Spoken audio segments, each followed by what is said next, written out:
कि उन तक पहुंचने के लिए भी हमें उन्हीं के ही मुहावरे में बातचीत करनी होगी। वो यदि जिस तरह की भाषा चाहते हैं उसी तरह की भाषा प्रयोग करें। अब देखिए यदि सोशल मीडिया में तमाम चित्रकथाएं सामने शुरू, चित्रों के माध्यम से बात शुरू कही जाने लगी है, एनिमेशंस के माध्यम से बातचीत शुरू कहने की शुरुआत हो गई है। तो जिस भाषा में वो चाहते हैं उसी भाषा में वो बात करें। संकेतों के रूप में वो ज़्यादा पसंद करते हैं तो संकेतों में बात करें। लघु कथाएं और कार्टून जो ज़्यादा लोकप्रिय हैं, जो कहानी जो 100 शब्दों में कहानी नहीं कह पा रही है, वो एक कार्टून चंद्ररेखाओं के माध्यम से अपनी बात कह रहा है। तो जेन की बात आप कर रहे हैं, तो उसके इस तरह के हमें नए नए प्रयोग अपने कहानियों में करने पड़ेंगे। लेकिन जो साहित्य है उसको हम इस तरह संक्षिप्तीकरण भी उसका नहीं कर सकते। आपने यदि प्रेमचंद की कहानी कफन पढ़नी है तो कफन को आप किस रूप में प्रस्तुत करें? तो कफन को कफन की संवाद के माध्यम से ही प्रस्तुत करेंगे। विष्णु साहनी की कहानी यदि अग्रसर आगे आपने बच्चों को सिखाना है तो आपको उसको कौन बदल सकते हैं? आप उसको कार्टून्स में रख सकते हैं, चित्रों में रख सकते हैं, चित्रकथाओं के माध्यम से बात कर सकते हैं। यही एक फॉर्म है। और जो उनकी शब्दावली है वो शब्दावली थोड़ा बहुत करेंगे, वस्तु कंटेंट में तो कोई बहुत ज़्यादा फर्क नहीं करेगा, उनको उसी रूप में ही समझाने पड़ेंगे। आज जो भी आप कह रहे हैं कि दादी नानी की कथाएं वो भी नई जनरेशन को सुना रहे हैं, उसी फॉर्म में सुना रहे हैं, उन्हीं की शब्दावली सुना रहे हैं। शब्दावली बदल जाती है, जिस उम्र में आप कहानी सुनाते हैं उस उम्र के हिसाब से शब्दावली बदल जाती है और उसको सुनाते हैं। तो उन्हीं की शब्दों में उन्हीं के उनके साथ उसको हम तादाद में करना होता। तो एक तादाद में करके जब उनकी भावना को समझ करके कहानी को रूप रखेंगे तो जरूर हम पहुंच पाएंगे। एक आप मौलिकता की बात अभी आप कह रहे थे, तो मुझे ऐसा लगता है कि मौलिकता का ये एक बहुत बड़ा संकट है मित्रों कि सोशल मीडिया में मौलिक और चुराया हुआ सामान ज़्यादा दिखाई देता है। कहानी की बात तो छोड़िए, हम कोई पोस्ट लिखते हैं, वो पोस्ट भी कॉपी एंड पेस्ट करके कुछ दिनों बाद वापस वापस जाती है। तो ये एक संकट है, ये हमारी अपनी नैतिकता का संकट है। कभी हमें इतना नैतिक क्यों होना चाहिए? जब हम शब्द का सहारा लेते हैं अपनी बात कहने के लिए, तो आपको मुझे नहीं लगता कि कोई आपको किसी दूसरे की पोस्ट या कहानी कहने की उठाने की जरूरत है, जबकि आपका कोई बंदिश नहीं है, आपका कोई फिल्टर नहीं लगा। तो क्यों आप जैसा समझते हैं कहिएगा, what in your mind. Facebook पहला ही सवाल ये पूछता है कि व्हाट इन योर माइंड। तो आपके दिमाग में क्या चल रहा है, जो चल रहा है तो अपने शब्दों में कहिएगा, कलम की जगह टाइपराइटर के माध्यम से कहिएगा। तो इस चीज का हमें प्रचार भी करना चाहिए कि इतना नैतिक जो सोशल मीडिया पे है उसको होना चाहिए कि वो अपनी ही बात कहे। इस चीज का जितना प्रचार होगा तो शायद हम इस चीज को जो चीजें शुरू हो रही है कॉपीराइट का पीछे होगा, शायद चीज को कम करें। कोई फिल्टर तो है नहीं ना, लेकिन आप सोशल मीडिया की बात छोड़ दीजिएगा, आप यदि लिखित रूप में भी किसी की कहीं कुछ चीज लिख लें, उतार लेते हैं तो पकड़ में आ जाएंगे। क्योंकि आजकल इतना सारा मामला चल रहा है, हर चीज पड़ी जा रही है, तो ये काम तो कतई नहीं करना चाहिए।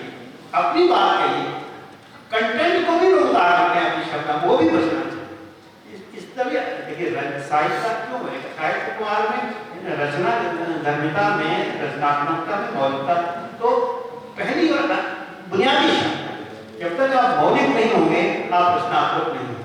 तो मौलिकता को बनाए रखने के लिए जरूरी है कि हम अपनी ही बात करें, लोगों को पसंद आए नहीं आए। जब हम छापे खाने में जाते हैं, मुद्रण में जाते हैं, तब कोई आते हैं कि संपादक को पसंद आएगा तब छपेगी, लेकिन यहाँ तो वो नियंत्रण भी नहीं है। तो मौलिकता को बनाए रखना एक बुनियादी पहली शर्त है, और वो मौलिकता ही हमें अपनी रचनात्मकता की ओर ले जाएगी।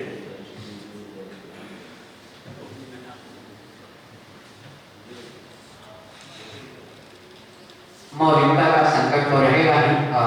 शुरू से ही जो हमारी मौलिक विधाएं रही हैं उसका एडॉप्टेशन भी होता रहा है, अनुवाद भी होता रहा है। ऐसे में जब डिजिटल समय में हम पॉडकास्ट है, स्टोरी टेलिंग एप्स हैं, ऑडियो बुक्स हैं, ई बुक्स हैं, इनका प्रभाव तो देखने को मिलता है। लेकिन यह भी एक तरह से नजर आता है कि इन्होंने साहित्य को चाहे लोक कथाओं को एडॉप्ट किया है, इनकी जगह तो नहीं लिया है। ऐसे में कहानी को किस हद तक विस्तार दे पा रहे हैं ये सारे डिजिटल माध्यम, आपसे मैं जानना चाहूँगा। डिजिटल माध्यम पर कहानी हर कोई लेखक नहीं है, हर लेखक डिजिटल माध्यम पर नहीं है। इस बात में ये कहना चाहूँ, लिखना हर चीज जो भी फेसबुक पर लिख रहा है, किसी भी डिजिटल माध्यम पर लिख रहा है, तो जरूरी नहीं है कि वो साहित्यकार हो। कुछ भी लिख देना साहित्य नहीं है। तो कहानी के लिए हम सोचे कि ये सब कैसे हो रहा है, तो मैं ये कहूँगी कि हमें मौलिकता को, जैसे सर ने बोला कि मौलिकता को बना के रखना ही चाहिए। और ये हमारा मैसेज हुआ है कि हम किसी की कुछ भी शब्दों को अगर कोट करते हैं तो क्रेडिट मिले, या हम अपने मौलिक शब्दों का प्रयोग करें बौद्धिकता के साथ। तो मेरे हिसाब से तो फेसबुक पर जो कहानी है, कहानी का जो आज का स्वरूप है, पहले से जो कहानी में सामाजिक सरोकार बहुत ज्यादा पहले शुरू में कहानी में नैतिकता बहुत ज्यादा, अब धीरे धीरे कहानी का स्वरूप भी बदला, लोग कथाओं से सामाजिक सरोकार, अब आज जो है सामाजिक समस्या जो है कहानियों से, और क्योंकि फेसबुक का दौर है, सबके पास समस्याएं बहुत ज्यादा है, तो वहां पर समस्याएं बहुत सारी आ रही है, तो कहानी लेखक भी उसी से प्रभावित हो रही है। सोशल मीडिया पर कहानियां भी लिखती हैं, कहानियां उसी हिसाब से लिखी भी जाती हैं, और उन्हीं हिसाब से कहानियों का विस्तार भी हो रहा है। इस चीज के लिए तो मैं इतना ही कह सकती हूँ। रश्मि जी, मैं जानना चाहता हूँ कि जो इसका मतलब जो कहानी जो कहने का जो है लोक कथाओं का भविष्य क्या होगा, उसे आप किस रूप में देख पा रही हैं? मुझे लगता है कि जब तक सुनी जाती रहेगी कहानियाँ कहीं जाती रहेंगी और कहीं जानी भी चाहिए। जब हम बड़े हो रहे थे तो हमारे पास कहानियों का माध्यम सिर्फ पढ़ना था, है ना। अब उसके बाद जब से सोशल मीडिया आया या स्टोरी टेलिंग वाली ऐप आई या रेडियो पे कहानियाँ सुनाई जाने लगी, तो सुनने वाला जो गुण है वो विकसित हुआ इंसान में, क्योंकि उनके पास सुनाने वाले लोग नहीं थे। हमारे मम्मी पापा को या जब एक न्यूक्लियर फैमिली होने लगी तो इतनी सुविधा नहीं थी कि हमारी दादी नानी हमें कहानी सुना सके, माता पिता के पास फुर्सत नहीं थी कि वो कहानी सुना सके, तो हमारे पास सिर्फ पत्रिकाएं या किताबें यही माध्यम थे पढ़ने के। तो जब अब से मतलब पिछले 5-7 साल पीछे वाली जो जनरेशन से लेके अब तक, तो उनके पास ये सुनने का गुण विकसित हुआ है, उनके पास बहुत सारे मौके हैं, बहुत सारे प्लेटफॉर्म हैं जो कहानियाँ जिस पे वो जाके कहानियाँ सुन सकते हैं। अच्छी या बुरी वो उनकी चॉइस है, क्योंकि हर इंसान अपने मन के हिसाब से सुनता है कि उसे अच्छा कंटेंट सुनना है, उसे बुरा कंटेंट सुनना है। तो कहानियों का फ्यूचर ये है, मुझे लगता है कि डिजिटल मीडिया पे अगर सही तरीके से कहानियाँ सुनाई जाती रहे, कंटेंट पे थोड़ी सी लगाम लगे और उसको थोड़ा साफ सुथरा, क्योंकि कंटेंट में भी एक थोड़ा बिगड़ा हुआ कंटेंट भी आ रहा है, थोड़ा साफ सुथरा भी कंटेंट आ रहा है। तो मतलब अच्छी बात यह है कि अगर हम साफ सुथरा कंटेंट उस पर ज़्यादा पेश करें, क्योंकि जैसा हम बीज बोएंगे वैसे ही आगे फसल होगी।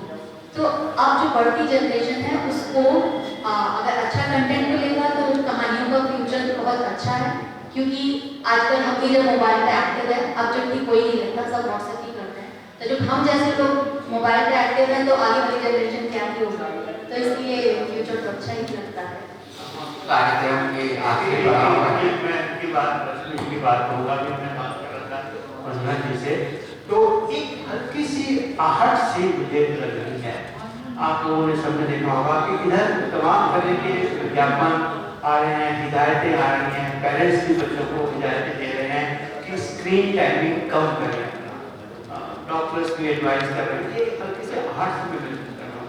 तो एक हो सकता है कि आने वाले समय में हम डिजिटल युग को मोबाइल पे या व्हाट्सएप पे कहानियाँ बंद करके फिर से दादी नानी की कहानियों की तरफ किया। आज या 5-6 साल के बच्चे को घर में कहानी सुनाएं तो आप कैसे सुनाएंगे उसको? डिजिटल पे नहीं सुनाएंगे उसको, तो आपको सुनाना ही पड़ेगा। तो एक आहट ये भी आ रही है कि इतना ज़्यादा डिजिटल ना हो जाए कि हमें वापस पढ़ करके या बोल करके फिर से सुनानी पड़े। ये आहट लग रही है, तो इसको थोड़ा ध्यान रखना चाहिए। आपने बहुत खूबसूरत बात कही, और अभी जो दुनिया भर के आंकड़े आए हैं उसमें ये बताया जाता है कि जो किताब पढ़ने वालों की संख्या बढ़ी पिछले 2-4 सालों में बहुत ज़्यादा बढ़ी है, और सिर्फ हिंदी में नहीं बाकी दुनिया भर की भाषाओं की बात की जा रही है। तो वो तो होता है, एक तरफ अगर डिजिटल का प्रभाव बढ़ रहा है तो उसी के बैक में कहीं और एक दुनिया निर्मित हो रही है। हो सकता है वो किताबों की हो सकता है वो स्टोरी टेलिंग का हो, जिसको हम कहानी कह रहे हैं। स्टोरी टेलिंग तो डिजिटल नहीं है, वो तो एक तरह से अगर ऐप पे है तो डिजिटल है, लेकिन लाइव में तो डिजिटल नहीं है। तो इस तरह के स्वरूप की हम संभावना करते हैं। आप सभी का बहुत बहुत शुक्रिया। हमने बहुत सारी बातें की और बहुत सारे इस पर विषय पर